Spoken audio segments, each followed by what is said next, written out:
Welcome back to Startacus Chats. My name's Alistair from Startacus, and we are joined by Emma and Tom from Insurin. Hi, you guys. Hello. Have I said it right? Insurin, that's right. Yeah, Insurin. Yeah, perfect. So I need to know straight away, what is it you're doing? What are you up to?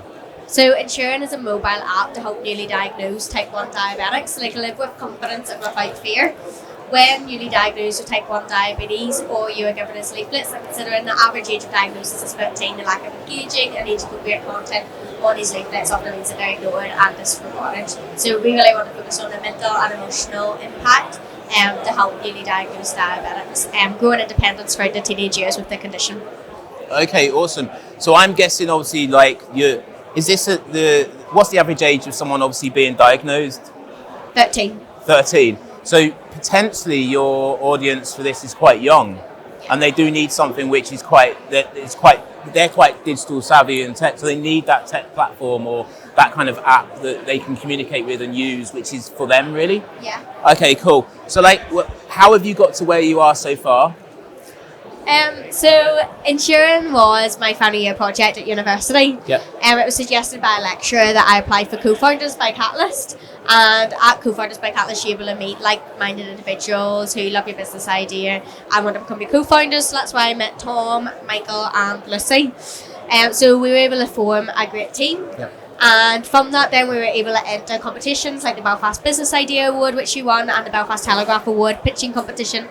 And yeah, and now we're here. You are winning awards all over the place, as far as I can see.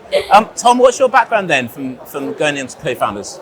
So co-founders, I was developing software MVPs for businesses around Belfast. Previous to that, I was in operations in another local tech startup. In between those two, I had to kind of transition into the technology role. I just try and put myself out there and encourage people to kind of build things as quickly as possible and put them into people's hands. Amazing. So Emma, I'm guessing obviously are you coming from a techie background as well? Yeah, so I studied interaction design at Ulster University, so I'm a user experience designer. Awesome. I mean, which is obviously so handy for obviously anything that's being built in tech. So do you have any personal hand experience of obviously the kind of the pain points in a sense as well? The pain points. Oh, sorry, of being a diabetic or anything like that? Yeah. So when newly diagnosed, or you are given us leaflets, and there's a lot of focus upon the numbers. So myself, I was diagnosed when I was 17, so I was transitioning from lower sixth to upper sixth, and I got diagnosed in the summer. So when I came back in upper sixth, you had to inject yourself in front of your friends, and it was a big emotional change. So that was one thing through Insurin that we wanted to help other people they might be facing with that. And also in general, there's just a lot of stigma around diabetes, and a lot of people just don't get it and don't understand it. And that can cause maybe some comments, inappropriate comments made to young people, and that really affects their self-confidence. Yeah, so I mean, obviously in my head, I'm thinking straight away, he might not have mentioned, but Danny, who's been going around, I don't know who he's mentioned, obviously his background in comics.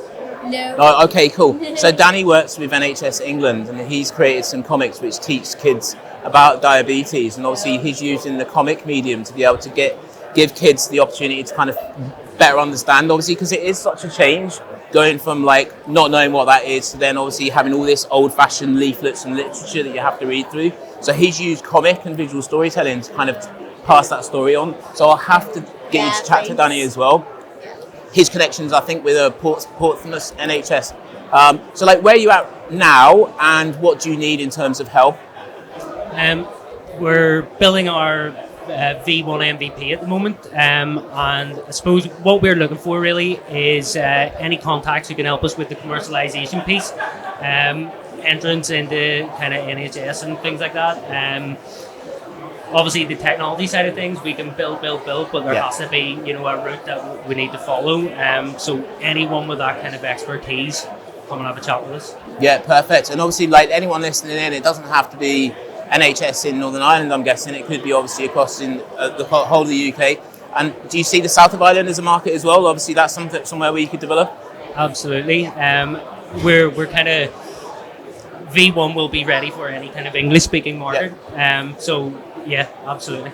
Perfect, awesome. It's brilliant to have you guys with us. What I think the Startup Zone should be about, and hopefully is about, is obviously making sure that early stage founders get that connectivity piece, but also just getting out there. So are you enjoying Digital DNA so far? Yeah, I'm absolutely loving it. yeah. It's great. No, good. You have to say yes, really, don't you? Yeah, it's great. No, happy days. So listen, Emma, Tom, thanks for joining us today. We'll be back with Startacus Chat soon. Thank you.